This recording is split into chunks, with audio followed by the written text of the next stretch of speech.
start. Before putting forward a measure of this nature before Parliament, we had given considerable thought to certain aspects of cloth prices as they exist today, and it is only because we felt that this is the only means now open to us which can, to some extent, act as a deterrent against high prices, and where it fails to do so, would be able to absorb the margins of profit that go to the trade and industry that we sought to bring in this measure for the approval of Parliament. Sir, the factual position which has been described in the note might be summarized thus: the existing capacity of the mills is being utilized to the maximum possible extent. In fact, sir, in July, the production of textiles has been an all-time record of 500 million meters. Honorable members might say, well, if that is possible, why do you fear that there is going to be scarcity of cloth? In fact, I think it is the possible scarcity and the high prices that have induced these people to stretch a point and make the mills produce a little more, though certain factors helping to increase production have been accidental,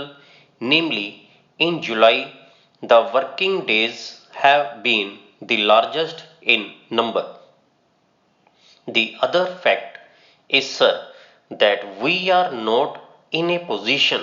within any measurable distance of time to increase the capacity of the mills both in regard to its loomage, that is weaving, and in regard to its spindleage, that is spinning, because the loomage in the mills is frozen. We are not adding to the looms except for the recent decision that we have taken that we should add to the mills by way of automatic looms intended specifically for promotion of export of cloth, and so far as spindleage is concerned, that has been restricted to an increase over a period of 1.5 years to about 2 million spindles, the license for bulk of which has already been granted, and this decision had been taken on the basis of an estimate of consumption of 18 meters per capita during the 11th 5-year plan, and towards the end of it, when that decision was taken, sir, government were not unconscious of the fact that that target would not be a correct one, and in an expansionist economy that target is likely to be exceeded, but that target figure was tentatively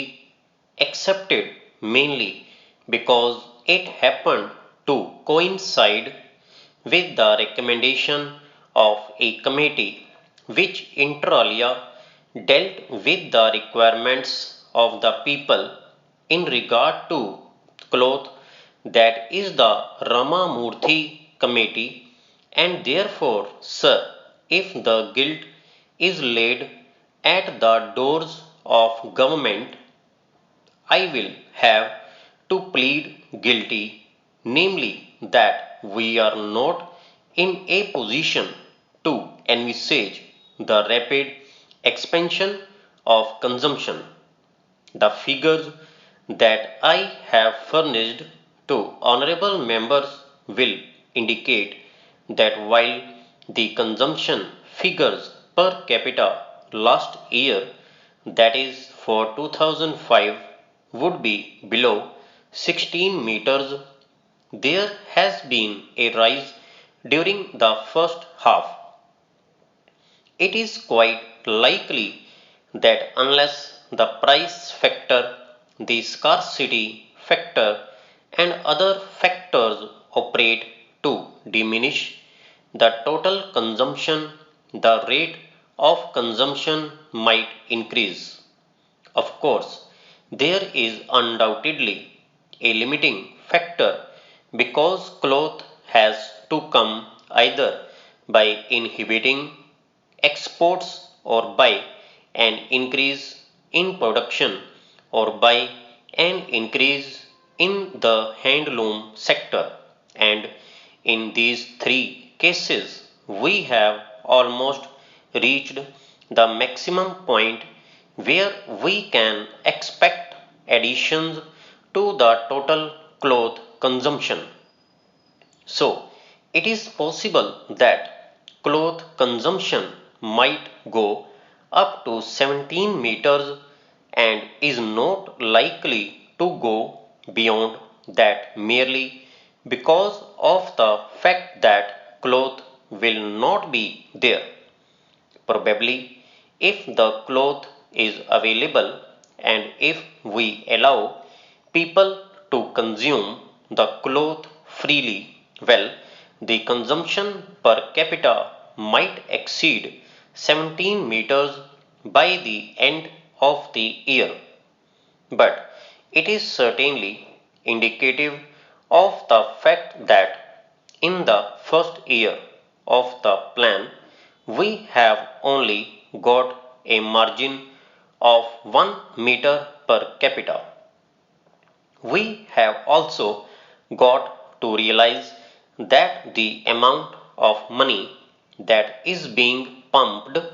into the country and to some extent into the hands of the lower income groups will have one effect, namely certain commodities like cloth and sugar and commodities of that sort which have been considered to be not necessities in the past and have therefore elastic features in consumption would become more or less articles of necessity and be transferred from the semi luxury state. In such a case, 20 or 21 meters seems to be well within our possibility of achievement as a target. There is undoubtedly, sir, a background behind this restrictive attitude in regard to addition of capacity, and that is to some extent sentimental and to some extent economic and deliberate. We want to help the decentralized sector in this country. The handloom sector has to obtain protection against the weaving mills